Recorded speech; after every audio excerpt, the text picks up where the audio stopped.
Muito bem, estamos aqui de volta para mais uma lição desse livro maravilhoso, o livro do profeta Isaías, profeta messiânico, profeta que mais falou de Jesus, Isaías, considerado o quinto evangelho, considerado também como o príncipe dos profetas. Isaías 56 a 58, vamos encontrar aqui pelo menos três a mais, mas vamos encontrar pelo menos três títulos do profeta que ele vai abordar. Primeiro, a casa de oração. A minha casa será chamada casa de oração para todos os povos. Segundo, a idolatria. Terceiro, o jejum e o sábado. Isaías, capítulo 56 ao capítulo 58, há 47 versos.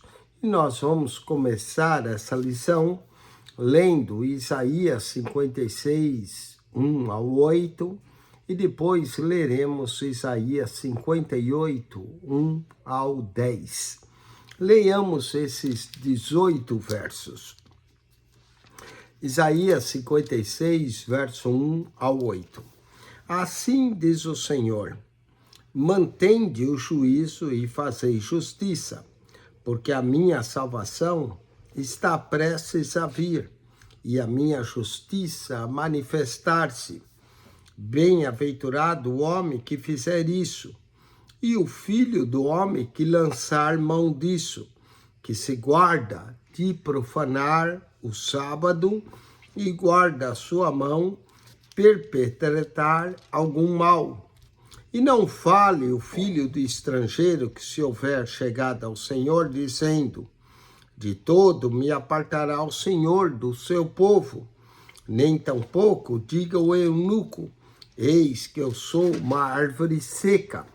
Porque assim diz o Senhor a respeito dos eunucos, que guarde os meus sábados, escolha aquilo que me agradam e abraça o meu concerto. Também lhe darei na minha casa e dentro dos meus muros um lugar e um nome, melhor do que os filhos e filhas, um nome eterno.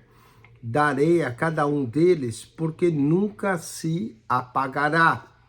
E os filhos dos estrangeiros que se chegarem ao Senhor para servirem e para amarem o nome do Senhor, sendo desse modo servos seus, todos os que guardarem o sábado, não o profanando, e os que abraçarem ao meu concerto. Também os levarei ao meu santo monte e os festejarei na minha casa de oração. Os seus holocaustos, seus sacrifícios serão aceitos no meu altar, porque a minha casa será chamada casa de oração para todos os povos.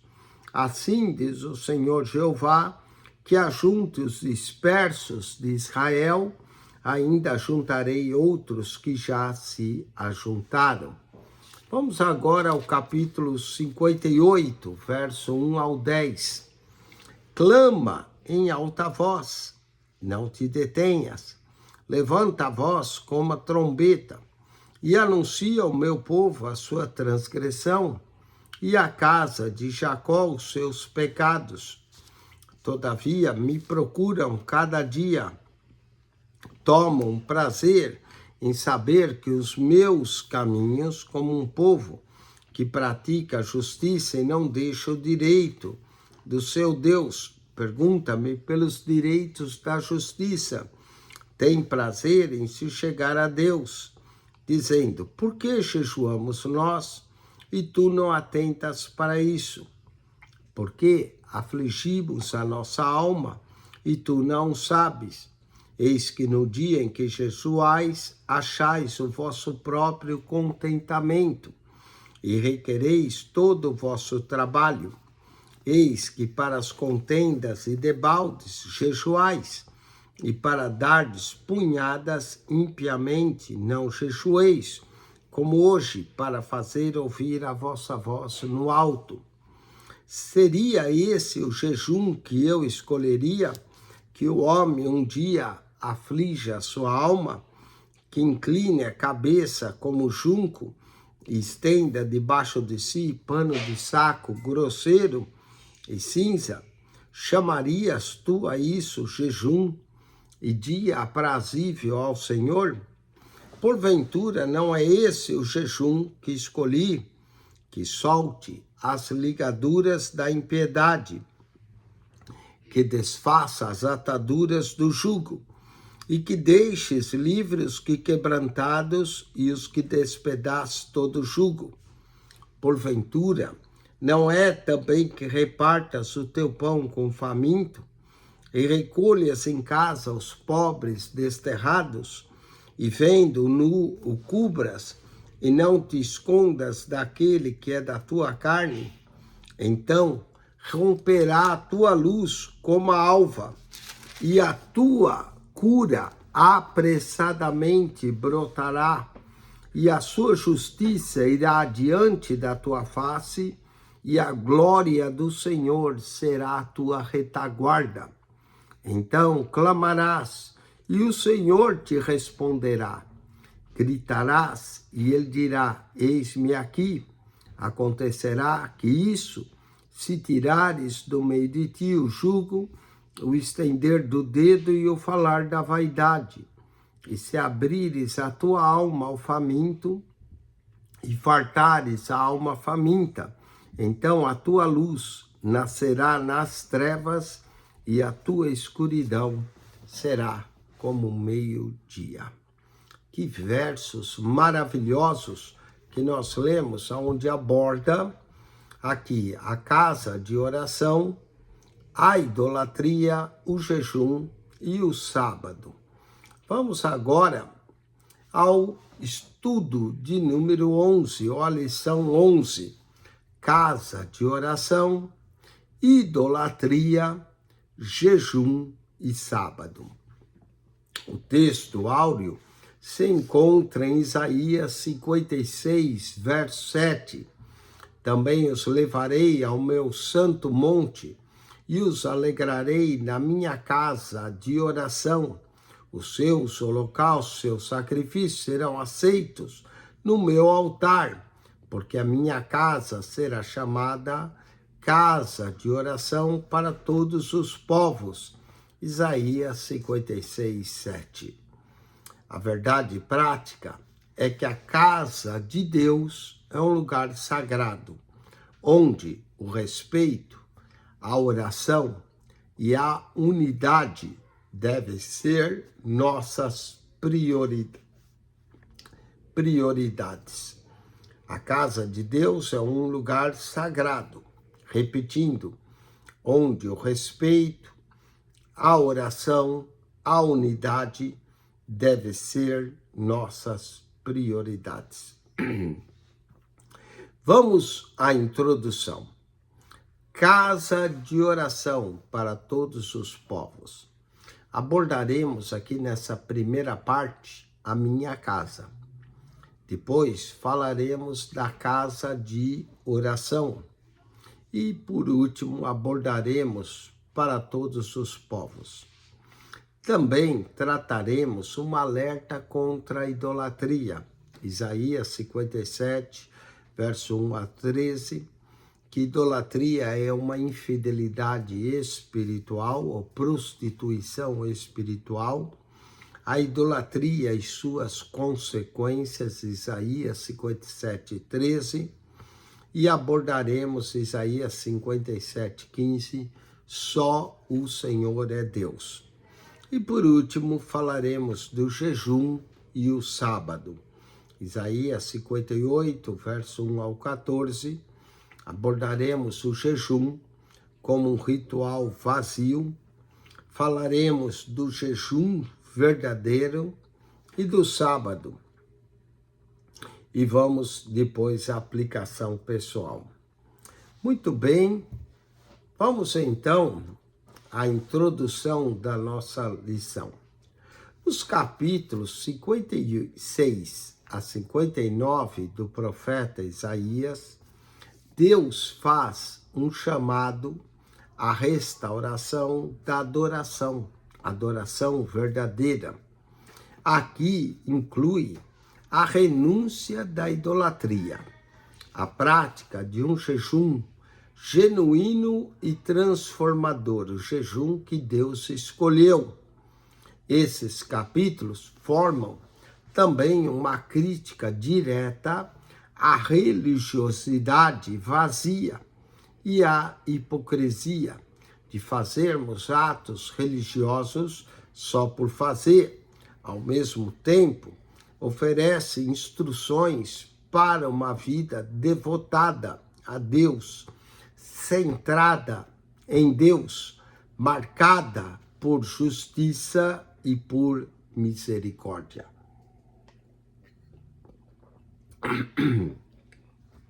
O ponto 1, abordaremos Isaías 56, a casa de oração para todos os povos. Isaías 56, ele é um convite divino à inclusão, à comunhão e à adoração abrangente, aonde a oração é o elo entre Deus e todos os povos, unindo a humanidade em torno do verdadeiro Deus. Isaías 56, 7, lemos: também os levarei ao meu santo monte e os alegrarei na minha casa de oração. Os seus holocaustos e os seus sacrifícios serão aceitos no meu altar, porque a minha casa será chamada casa de oração para todos os povos. Esse texto nos lembra da propriedade de Deus sobre o lugar. O templo é um lugar sagrado e não um espaço para buscar interesses pessoais, egoístas ou distrações. Tem gente que vai ao templo porque tem que falar com o irmão acerca de um negócio. Não, devemos ir ao templo de Deus para adorar ao Deus do templo e para falar com o Deus eterno. Casa de oração. Aqui revela uma afirmação de posse à presença de Deus. A minha casa, em seu templo, é a casa de Deus. Na sua casa, você pode fazer o que quer. Na casa de Deus, fazemos o que Deus quer, indicando que o lugar de adoração perante Ele é uma casa, mas uma casa de oração para todos os povos. No Antigo Testamento, o templo era literalmente a casa de Deus e o lugar de sua glória habitava entre o povo. Deus mesmo falou que agora estaria atento aos seus ouvidos e os seus olhos à oração que se fizesse naquele lugar. Era o espaço onde as pessoas podiam encontrar-se com Deus. Podiam também confessar os seus pecados e, para isso, oferecer sacrifícios e experimentar o perdão e a reconciliação com Ele, Deus. Esse verso nos orienta como devemos nos aproximar de Deus. A casa de Deus é casa de oração. Nos aproximamos de Deus orando, com reverência, com humildade, destacando a importância de uma postura de respeito e prontidão, não só para adorar e ouvir o dono da casa de oração. A casa de Deus é um lugar onde a vida dos adoradores refletem o caráter de Deus. através de suas ações justas e corretas. Não adianta orar a Deus e ter atitudes e ações contrárias àquilo que Deus pede de cada um de nós. Falemos da casa de oração. Ponto 2. Essa casa, minha casa, será chamada casa de oração. Casa de oração enfatiza que o propósito principal do templo e da comunidade de fé é ser um espaço de comunhão com Deus através da oração. A oração é o meio pelo qual expressamos nossa dependência de Deus e a nossa confiança nele para nos guiar e transformar. Quando Jesus cita Isaías 56, versos 7 a 8 no Novo Testamento, e em Mateus 21 a 13, ele denuncia como o templo havia se tornado um local de exploração e comércio, desviando-se de sua missão sagrada. Ele, Jesus, restaurou o verdadeiro propósito do templo como um lugar de oração, corrigindo a corrupção, venda que se fazia no templo e as distrações que havia se instalado no espaço de adoração. Será que hoje também nós não fazemos a mesma coisa? Na casa de oração, nos distraímos, vendemos livros, coisas. Não que seja pecado fazer isso, mas cuidado com as distrações. Distração de cantina depois do culto. Cuidado com isso. O Evangelho nos chama a viver uma vida de oração, uma vida santa, de arrependimento, de comunhão com Deus, de constante reconhecimento de nossos pecados e de que necessitamos de Cristo. O Cristo que não precisamos em Cristo oferecer mais sacrifícios rituais para nos achegar a Deus. O Cristo que é o caminho, a verdade e a vida para se achegar a Deus. O templo, como casa de oração, é então lembrante de que a verdadeira adoração é caracterizada pela proximidade com Deus e pelo desejo de estar sempre em sua presença. Esse compromisso com Deus interno é que Deus realmente deseja que seu povo esteja em comunhão com Ele, mais do que rituais ou sacrifícios superficiais. Vejamos a terceira parte desse ponto 1. A minha casa será chamada casa de oração para todos os povos. Falemos agora no ponto 3 de todos os povos.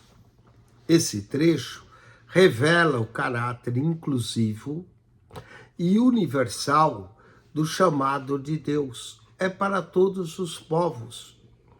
No Antigo Testamento, Israel era o povo escolhido, a nação sacerdotal, mediante entre Deus e os povos da terra.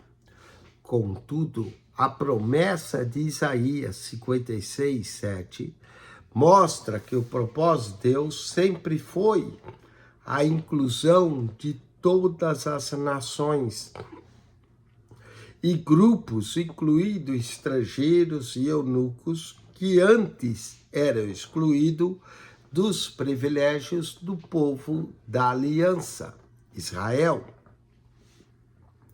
A visão de uma casa de oração, para todos os povos, aponta a inclusão, o acolhimento, indicando que todos são bem-vindos nessa casa para adorar a Deus, não só judeus, mas gentios também, de uma forma genuína e sincera, aqueles que adoram a Deus em espírito e em verdade. Esse conceito derruba barreiras étnicas e sociais, estabelecendo assim um lugar de adoração verdadeira, que é um refúgio para todos os povos e para todos os que buscam a Deus. Jesus ainda continua essa visão ao ordenar aos seus discípulos a irem e fazerem discípulo de todas as nações, Mateus 28, 19, e ir e pregar o evangelho a toda criatura, Marcos 16, 15. O evangelho de Cristo derruba todas as barreiras culturais, étnicas e até mesmo raciais, formando uma nova unidade ou humanidade que está unificada em Cristo até os confins da terra. Atos 1:8. Isso não apenas testemunha o amor de Deus pelo mundo, e mundo aqui não é o mundo físico, mas o mundo das pessoas, mas ainda vence as divisões que marcam uma sociedade. Em um mundo que frequentemente é fragmentado, nações que estão divididas, casas divididas, lares divididos, a igreja é chamada a ter um lugar onde todos são bem-vindos, refletindo assim o coração de Deus para toda a criação, que é o amor e que é a nossa comunhão com Deus através da oração. A minha casa será chamada casa de oração para todos os povos. Vamos ao ponto 2 da nossa lição, um alerta contra a idolatria. Isaías, capítulo 57, verso 1 até o 13, temos aqui um alerta contra a idolatria. O livro de Isaías apresenta uma crítica severa à idolatria, retratando-a como um dos principais fatores que afasta o povo de Deus e promove também a injustiça e a corrupção na sociedade. Isaías enfatiza a insensatez e o ato vazio de adorar a ídolos, que são nada mais do que obras feitas por mãos humanas, em contraste com a grandeza e a santidade de Deus. Leiamos Isaías 57, verso 3. Mas chegai-vos aqui, vós, filhos de agoreira, semente de adultério e de prostituição. Olha só que palavra dura. Chegai-vos aqui, vós, filhos de agoreira, adivinhadora, feiticeira, descendência adúltera e de prostituta. Em Isaías 57, Deus denuncia a idolatria do povo como adultério e prostituição espiritual, uma traição a ele, o Deus eterno. Ele critica a infidelidade dos israelitas que buscavam falsos deuses que eram feitos por mãos humanas e ainda praticavam ritos pagãos. A idolatria é vazia, é vista como uma questão de uma quebra de aliança com o Deus eterno, pois na idolatria desvia o coração dos adoradores para falsos ídolos, ídolos feitos por mãos humanas, que tem boca, mas não fala, que tem pernas, mas não anda, que tem braços, mas não apalpa, nem tocam, enfraquecendo assim a relação com o Senhor eterno. o Deus maravilhoso, Criador dos céus e da terra e do próprio ser humano.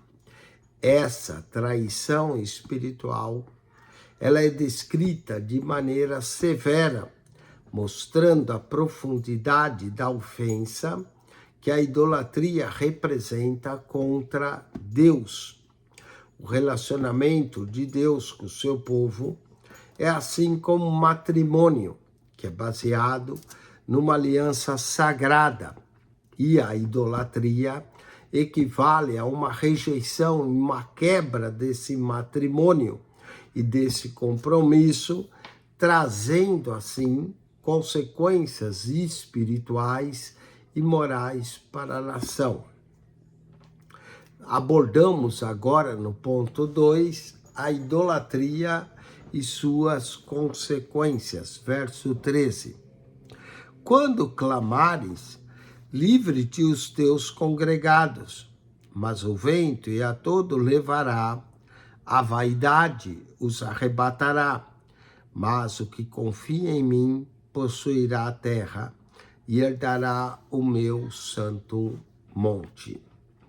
O capítulo 57 do profeta Isaías destaca que a idolatria leva o povo à injustiça e também à corrupção moral.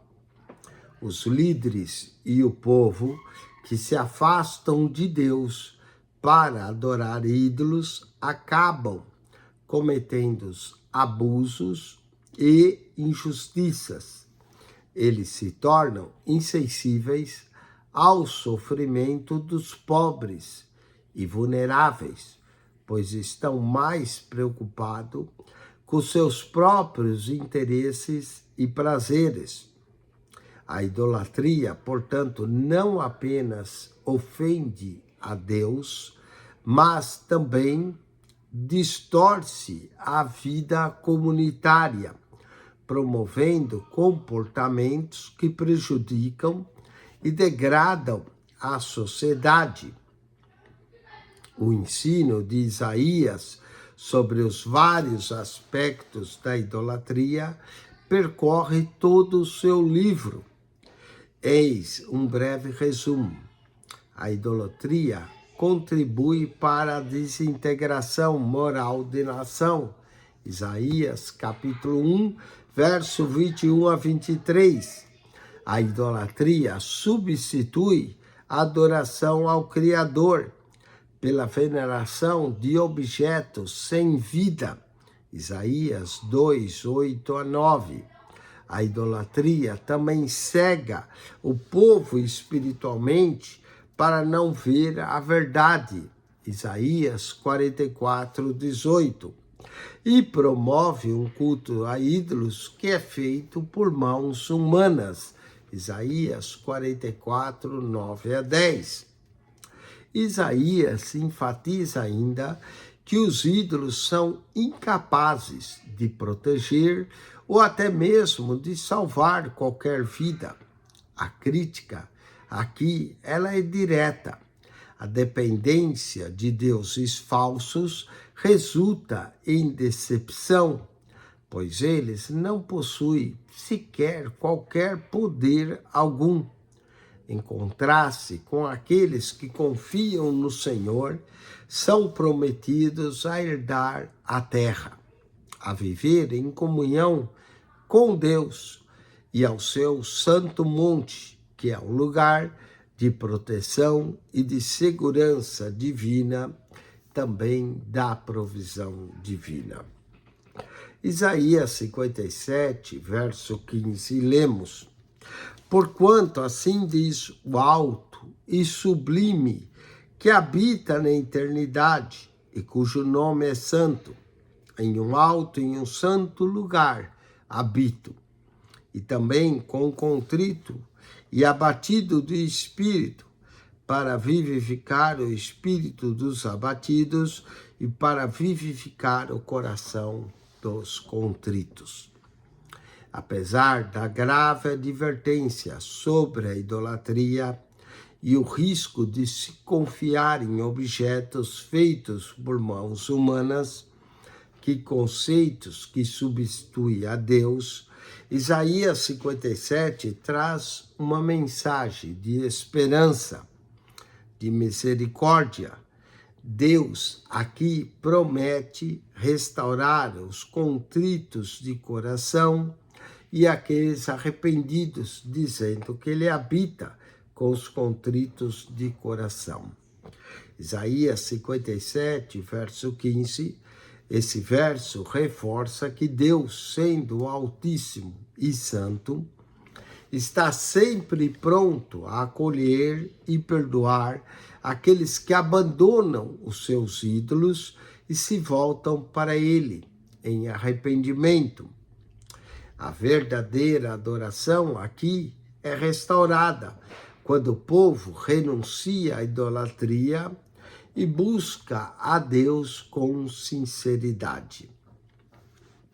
O profeta Isaías denuncia a idolatria como sendo insensatez, revela as suas consequências negativas e enfatiza aqui a necessidade de retornar ao Senhor para ter uma restauração completa. No final, o profeta reforça que somente Deus é digno de adoração, sendo o único que pode guiar, proteger e redimir o seu povo. Vamos agora ao ponto 3 da nossa lição e abordaremos aqui o jejum, e não só o jejum, o sábado. Isaías 58, verso 1 ao 14. Isaías, capítulo 58, contrasta a verdadeira religião com a religiosidade vazia de ritos apenas para os homens ver, destacando também aqui a essência do jejum e do sábado, compromisso com Deus e com a transformação da vida comunitária. Falemos do jejum, um ritual vazio, Isaías 58, verso 3, dizendo: por que jejuamos nós e tu não atentas para isso? É uma pergunta do povo. Por que afligimos a nossa alma e tu não sabes?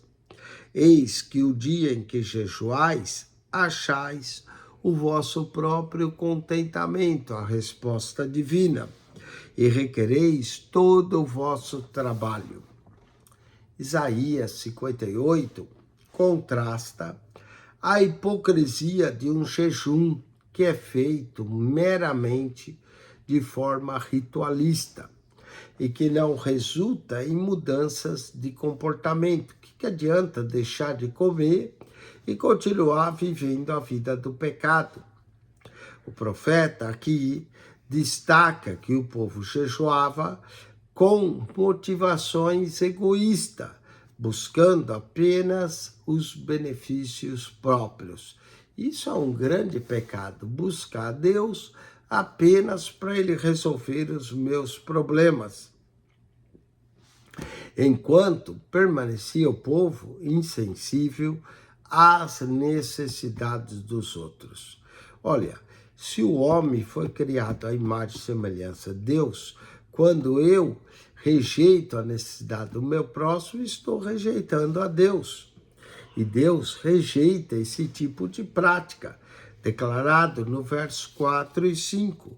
Eis que para contendas e debates jejuais, e para dardes punhada impiamente. Não jejueis como hoje, para fazer ouvir a vossa voz no alto. Seria esse o jejum que eu escolheria? Que o homem um dia aflige a sua alma, que incline a cabeça como um junco e estenda debaixo de si pano grosseiro e cinza? Chamarias tu isso a jejum e dia aprazível ao Senhor? Agora vejamos o jejum que Deus escolhe. Verso 6. Porventura não é esse o jejum que escolhi? Que solte as ligaduras da impiedade. Não adianta jejuar e viver impiamente, que desfaça as ataduras do jugo e que deixe livres os quebrantados e que despedace todo o jugo. Olha que jejum Deus escolhe. Esse é o próximo ponto que nós vamos tratar. O jejum verdadeiro. O jejum verdadeiro vai além de um ritual externo, de afligir a alma, de ficar com a cara triste. O jejum verdadeiro é uma prática que reflete uma transformação interior, uma mudança, um compromisso com a justiça e a misericórdia. E esse é o ponto 2 do nosso tópico 3, aqui o jejum verdadeiro, Isaías 58, 6. Porventura não é esse o jejum que escolhi, que solte as ligaduras da impiedade e desfaça as ataduras da servidão, deixe livre os oprimidos e despedace todo jugo? O jejum que agrada a Deus é aquele que nos aproxima de Deus e dele nos conduz a compartilhar o pão com os famintos, a acolher os desabrigados, vestir o que estão nus. A espiritualidade autêntica deve impactar a nossa vida pessoal e também a sociedade, promovendo unidade e bem-estar para a humanidade. O jejum verdadeiro, portanto, vai além da abstenção de alimentos. É uma oportunidade de se aproximar de Deus, de praticar o amor ao próximo e de transformar a sociedade. Deus promete bênçãos para aqueles que praticam o jejum verdadeiro. Olha Isaías 58, 8. Então romperá a tua luz como a alva, e a tua cura brotará sem detência. A tua justiça irá diante de ti, e a glória do Senhor será a tua retaguarda. Isaías 58, 8. Isso significa que, se ao se comprometer com jejum genuíno, o povo experimentará a restauração de suas cidades, experimentará o favor divino. Essa promessa inclui a era da igreja, que foi iniciada no dia de Pentecostes. Deus recebe, sim, o jejum sincero e responde com a sua presença, proteção, renovação e provisão. Vamos agora tratar nesse último ponto do sábado. Isaías 58, verso 13, lemos assim: Se desviares o teu pé do sábado, de fazer a tua vontade no meu santo dia, e se chamares ao sábado deleitoso e santo dia do Senhor, digno de honra, e se o honrares, não seguindo os teus caminhos, nem pretendendo fazer a tua própria vontade, nem falar as tuas próprias palavras. E aqui, palavras vãs. Deus chama a Israel a observar o sábado, mas observar com referência, afastando-se das atividades comuns e desejos egoístas, e de vê-lo como um prazer, não como um fardo. O sábado era, sim, um sinal da aliança de Deus com Israel e um tempo de descanso dedicado à adoração e à comunhão com o Criador, porque em 6 dias o Senhor criou os céus e a terra, e no 7º dia, o sábado, ele descansou. no contexto cristão, o princípio do sábado transcende a observância literal apenas de um dia específico. Vai muito além.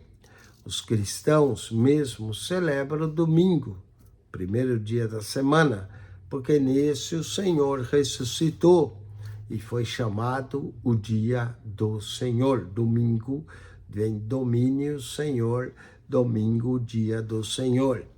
Em razão da própria ressurreição de Jesus, ao se dar no primeiro dia da semana.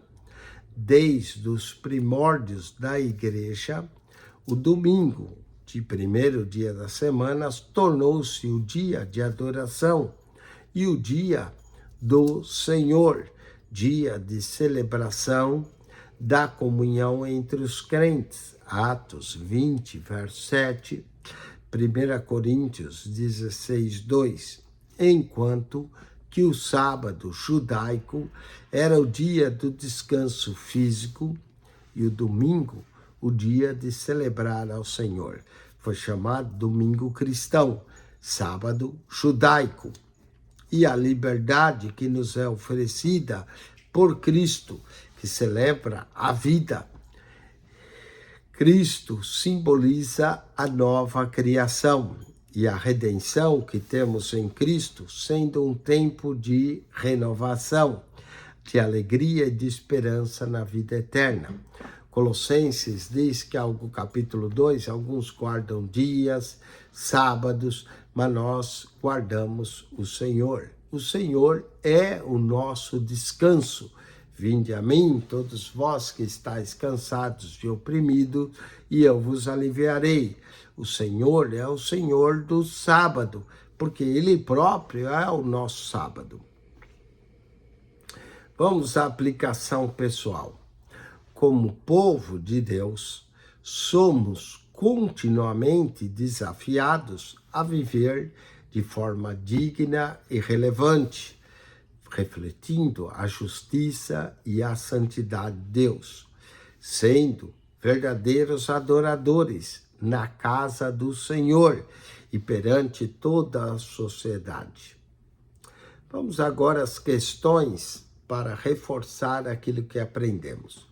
Responda: por que a casa de Deus é chamada casa de oração para todos os povos?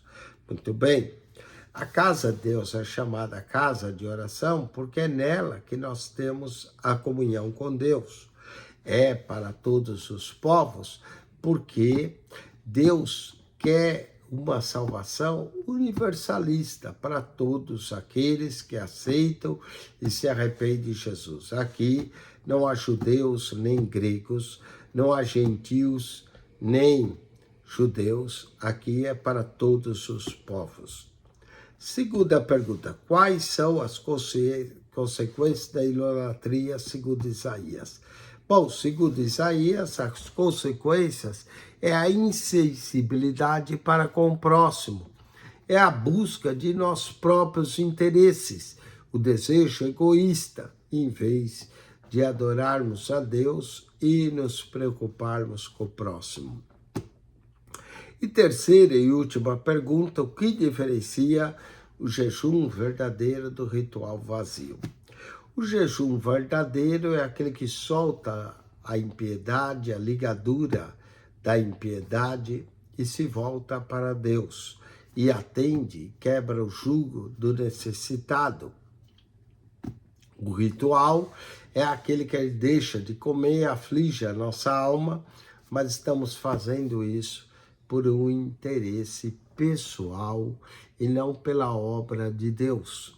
Cuidado com isso, não faça o jejum apenas por interesse pessoal. Faça um jejum que glorifique o Deus vivo e verdadeiro e que você, ao jejuar, reconheça seus pecados e abandone o pecado e volte-se para Deus.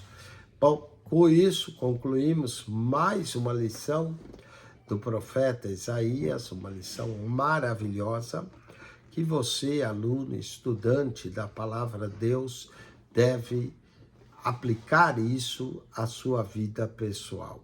Deus vos abençoe em Cristo Jesus. E Deus abençoe todo o povo da Convenção da Assembleia de Deus do Belém. Deus os abençoe e acione o nosso canal no YouTube, PR Eugênio Piacentini, o canal da Bíblia.